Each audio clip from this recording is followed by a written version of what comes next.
നമസ്കാരം. എല്ലാവർക്കും നമ്മുടെ പുതിയൊരു വീഡിയോയിലേക്ക് സ്വാഗതം. നമ്മുടെ ജീവിതത്തിൽ സംഭവിക്കുന്ന ഓരോ കാര്യങ്ങൾക്ക് പിന്നിലും ഓരോ കാരണങ്ങളുണ്ട്. ഓരോ കാര്യങ്ങളും ഒരുപക്ഷെ നിമിത്തങ്ങളായിട്ട് മാറാറുണ്ട്. ഇന്ന് നിങ്ങൾ ഈ ഒരു വീഡിയോ കാണുന്നുണ്ട് എങ്കിൽ ഇത് യാദൃശ്ചികമാണെന്ന് നിങ്ങൾക്ക് തോന്നുന്നുണ്ടോ? പക്ഷെ വിശ്വാസമുള്ളവർക്കറിയാം, ദൈവത്തിന്റെ കാര്യത്തിൽ യാദൃശ്ചികം എന്നൊന്നില്ല. ജീവിതത്തിലെ ഒരിക്കലെങ്കിലും നിങ്ങൾക്ക് ഇങ്ങനെ തോന്നിയിട്ടുണ്ടോ? ദൈവം എന്നോട് എന്തെങ്കിലും പറയാൻ ശ്രമിക്കുകയാണോ? ഇതൊക്കെ വെറും യാദൃശ്ചികമാണോ? എങ്കിൽ ഇന്നത്തെ വീഡിയോ നിങ്ങൾക്കുള്ളതാണ്. കാരണം ദൈവം നമ്മളോട് സംസാരിക്കുന്നത് വാക്കുകളിലൂടെ മാത്രമല്ല, പല സൂചനകളിലൂടെയും ദൈവം അത് നമ്മളോട് പറയാതെ പറയുന്നുണ്ട്. പലപ്പോഴും അത് തിരിച്ചറിയാൻ നമുക്ക് സാധിക്കാറില്ല എന്നുള്ളതാണ് വാസ്തവം. ഇന്നത്തെ വീഡിയോയിൽ ഞാൻ നിങ്ങളോട് പറയാൻ പോകുന്നത് ദൈവം നമ്മളോട് സംസാരിക്കുന്ന 5 പ്രധാന സൂചനകളെ കുറിച്ചാണ്.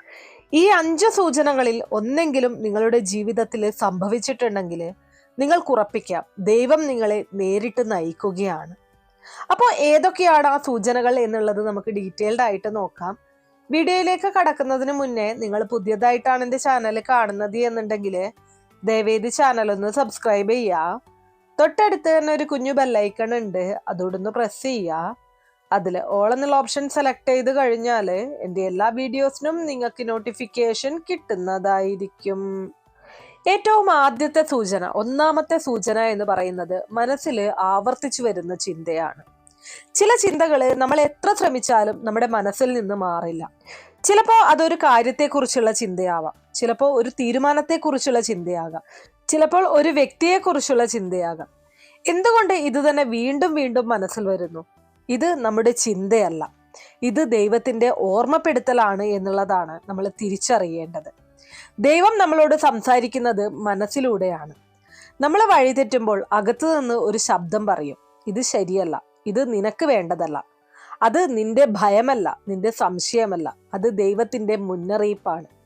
ഒരിക്കൽ പോലും ഇങ്ങനെ അനുഭവിച്ചിട്ടുണ്ടെങ്കിൽ ദൈവം നിങ്ങളോട് സംസാരിച്ചു കഴിഞ്ഞു എന്നുള്ളത് നിങ്ങൾ തിരിച്ചറിയുക. ഇതാണ് ഒന്നാമത്തെ സൂചന എന്ന് പറയുന്നത്. ഇനി രണ്ടാമത്തെ സൂചന അപ്രതീക്ഷിതമായിട്ടുള്ള തടസ്സങ്ങളാണ്.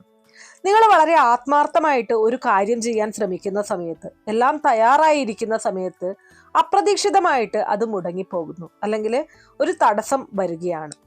വാതിലുകൾ അടയുന്നു, പദ്ധതികൾ തകരുന്നു. അപ്പൊ നമ്മൾ ചോദിക്കും, ദൈവമേ എന്തുകൊണ്ട്? പക്ഷെ പിന്നീടായിരിക്കും നമുക്ക് മനസ്സിലാകുന്നത് അത് തടസ്സമല്ല, അത് രക്ഷയാണ് എന്നുള്ളത്.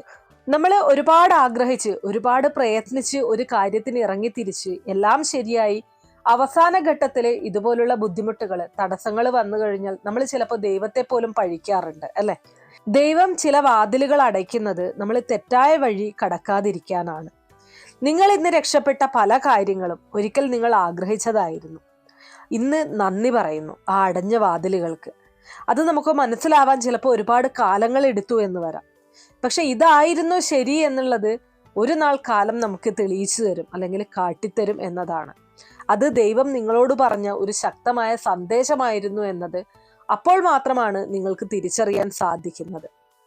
അപ്പോൾ ഇതാണ് രണ്ടാമത്തെ സൂചന എന്ന് പറയുന്നത്. ഇനി അടുത്തത് മൂന്നാമത്തെ സൂചന എന്ന് പറയുന്നത് സ്വപ്നങ്ങളിലൂടെയുള്ള സന്ദേശങ്ങളാണ്. ചില സ്വപ്നങ്ങൾ നമ്മൾ കണ്ടു കഴിഞ്ഞാൽ മറക്കാനായിട്ട് സാധിക്കില്ല, അല്ലെ? ഉണർന്നിട്ടും ഹൃദയം വിറയ്ക്കുന്നത് പോലെ ഉണ്ടാവും. ഇത് സാധാരണ ഒരു സ്വപ്നമല്ല.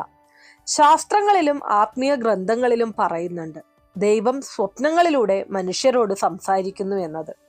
ഒരു മുന്നറിയിപ്പായിരിക്കാം, ഒരു ആശ്വാസമായിരിക്കാം, ഒരു ദിശാബോധമായിരിക്കാം ഈ സ്വപ്നം നിങ്ങൾക്ക് സമ്മാനിക്കുന്നത്. എല്ലാ സ്വപ്നവും ദൈവ സന്ദേശമല്ല. പക്ഷെ മനസ്സിനെ ആഴത്തിൽ തൊടുന്ന ചില സ്വപ്നങ്ങളുണ്ട്. അവയെ ഒരു കാരണവശാലും അവഗണിക്കരുത്. നിങ്ങൾ കണ്ട സ്വപ്നം നിങ്ങളെ രക്ഷിച്ചിട്ടുണ്ടോ? എങ്കിൽ ദൈവം നിങ്ങളെ നേരിട്ട് നയിച്ചിട്ടുണ്ട് എന്നുള്ളത് തിരിച്ചറിയുക. ചില ഘട്ടങ്ങളിൽ ഇതുപോലുള്ള അനുഭവങ്ങൾ എല്ലാവർക്കും ഉണ്ടാകാറുണ്ട്, അല്ലെ? നമ്മളൊരു സ്വപ്നം കാണുന്നു, ആ ഒരു സ്വപ്നം ചിലപ്പോൾ ഒരു തടസ്സത്തിൻ്റെതാകാം, ഒരു പേടിപ്പെടുത്തുന്ന സ്വപ്നമാകാം, ഒരു ഭയപ്പെടുത്തുന്ന സ്വപ്നമാകാം.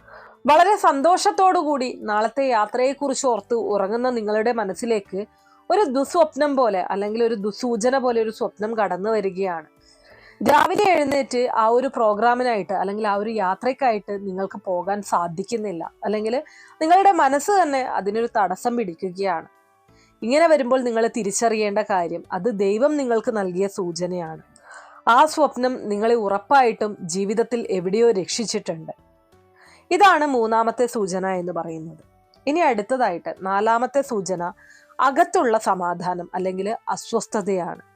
ഒരു തീരുമാനം എടുക്കാൻ പോകുമ്പോൾ എല്ലാവരും ഇത് ശരിയാണ് എന്ന് പറഞ്ഞാലും മനസ്സിനുള്ളിൽ ഒരു അസ്വസ്ഥത തോന്നുകയാണ്, അല്ലെങ്കിൽ എല്ലാവരും എതിർക്കുമ്പോഴും ഹൃദയത്തിൽ അപാരമായിട്ടുള്ള സമാധാനം അനുഭവപ്പെടുകയാണ്. ഇതാണ് ദൈവത്തിന്റെ ഭാഷ എന്നുള്ളത് തിരിച്ചറിയുക. സമാധാനം എന്ന് പറയുന്നത് സമ്മതമാണ്, അസ്വസ്ഥത എന്ന് പറയുന്നത് മുന്നറിയിപ്പാണ്. ഇതാണ് നമ്മൾ തിരിച്ചറിയേണ്ടത്. ദൈവം നമ്മൾക്ക് നൽകുന്ന ആ ഒരു സൂചന, നല്ലൊരു സമാധാനം തോന്നുകയാണ്, എല്ലാവരും എതിർത്ത് പറയുന്നു, പക്ഷെ നമ്മുടെ മനസ്സിൽ ഒരു ആത്മവിശ്വാസം തോന്നുന്നു, അല്ലെങ്കിൽ ഒരു സമാധാനം തോന്നുന്നു. ദൈവം പറയുകയാണ്, നീ അതിനായിട്ട് ഇറങ്ങിത്തിരിച്ചോളൂ, നിന്റെ ഒപ്പം ഞാനുണ്ട്, അല്ലെങ്കിൽ നിനക്കത് നേടിയെടുക്കാൻ സാധിക്കും. എന്നാൽ എല്ലാവരും ഉറച്ചു പറയുന്നു അത് നടക്കും, പക്ഷെ നിങ്ങളുടെ മനസ്സിന്റെ ഉള്ളിൽ ഒരു അസ്വസ്ഥത തോന്നുന്നുവെങ്കിൽ തീർച്ചയായിട്ടും ദൈവം നിങ്ങളോട് പറയാൻ ശ്രമിക്കുന്നത് അതിലേക്ക് ചില തടസ്സങ്ങളുണ്ട്, അല്ലെങ്കിൽ ഒരു മുന്നറിയിപ്പ് പോലെയാണ് നിങ്ങളുടെ മുന്നിലേക്ക് ആ കാര്യങ്ങൾ കടന്നു വരുന്നത്. അതും നമുക്ക് പലപ്പോഴും തിരിച്ചറിയാൻ സാധിക്കാറില്ല. ഒന്ന് നോക്കിക്കഴിഞ്ഞാൽ, ഒന്ന് പരിശ്രമിച്ചു കഴിഞ്ഞാൽ നമ്മുടെ ഉള്ളിൽ ദൈവം പറയുന്ന, ദൈവം കാട്ടിത്തരുന്ന ഒരുപാട് സൂചനകളെ തിരിച്ചറിയാനായിട്ട് നമുക്ക് തന്നെ സാധിക്കും.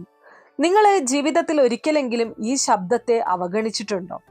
അത് കേൾക്കാതെ പോയിട്ടുണ്ടോ? പിന്നീട് പശ്ചാത്തപിച്ചിട്ടുണ്ടോ? അത് ദൈവം സംസാരിച്ചിട്ടും നമ്മൾ കേൾക്കാതിരുന്നതാണ്. ഇനി മുതൽ ഹൃദയത്തിലെ ആ ശബ്ദത്തെ നിങ്ങൾ ബഹുമാനിക്കുക. ജീവിതത്തിൽ എല്ലാ നേട്ടങ്ങളും കൊയ്യാനായിട്ട്, അപകടങ്ങളെ ഒഴിവാക്കാനായിട്ട് സാധിക്കും എന്നുള്ളതാണ്. നിങ്ങളുടെ ജീവിതത്തിൽ ഇതുപോലുള്ള അനുഭവങ്ങൾ ഉണ്ടായിട്ടുണ്ടെങ്കിൽ തീർച്ചയായിട്ടും കമന്റ് ബോക്സിൽ രേഖപ്പെടുത്താൻ മറക്കരുത്. ഇനി അടുത്തതായിട്ട് അഞ്ചാമത്തെ സൂചന എന്ന് പറയുന്നത് ഒരേ സന്ദേശം പല വഴികളിലൂടെ വരുന്നു എന്നുള്ളതാണ്. നിങ്ങൾ ഒരു കാര്യത്തെക്കുറിച്ച് ചിന്തിക്കുന്ന സമയത്ത് അത് തന്നെ ഒരു പ്രസംഗത്തിൽ, ഒരു വീഡിയോയിൽ, ഒരു പുസ്തകത്തിൽ, ഒരു സുഹൃത്തിന്റെ വാക്കുകളിൽ വീണ്ടും വീണ്ടും വരുന്നുണ്ടോ? ചിലപ്പോൾ അതൊരു വാക്കാവാം, ചിലപ്പോൾ അതൊരു കാര്യമാകാം. ഇത് യാദൃശ്ചികമല്ല. ചിലപ്പോഴെങ്കിലും നമുക്ക് അത്ഭുതം തോന്നാറുണ്ട്, ഞാനിപ്പോൾ മനസ്സിലോർത്ത സെയിം കാര്യം തന്നെ മറ്റൊരു വ്യക്തി പറയുകയാണ്. ഇത് ദൈവത്തിന്റെ ഉറപ്പിക്കലാണ് എന്നുള്ളത് നമ്മൾ മനസ്സിലാക്കേണ്ടതുണ്ട്. ദൈവം പറയുന്നത് നമ്മൾ കേൾക്കാതെ ഇരിക്കുമ്പോൾ ദൈവം സന്ദേശം വ്യത്യസ്ത വഴികളിലൂടെ വീണ്ടും വീണ്ടും അയക്കും. ഇന്ന് നിങ്ങൾ ഈ വീഡിയോ കാണുന്നത് പോലും അങ്ങനെയൊരു സന്ദേശമായിരിക്കും.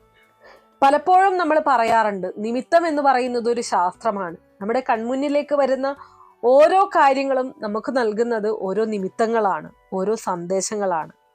ഇപ്പോൾ ഒരു നിമിഷം നിങ്ങൾ കണ്ണടയ്ക്കുക, ഈ പ്രാർത്ഥന മനസ്സിൽ പറയുക: ദൈവമേ, നീ എനിക്ക് പറയുന്നത് കേൾക്കാൻ എനിക്ക് ഹൃദയം തരയണമേ. നിങ്ങൾക്കിപ്പോൾ മനസ്സിന് ഒരു സമാധാനം തോന്നുന്നുണ്ടോ? ഒരു സന്തോഷം തോന്നുന്നുണ്ടോ? ഉള്ളിൻ്റെ ഉള്ളിൽ എന്തൊക്കെയോ നടക്കുന്നത് പോലെയുള്ള ഒരു ഫീലിങ്സ് ഉണ്ടോ? അതാണ് ദൈവത്തിന്റെ സാന്നിധ്യം.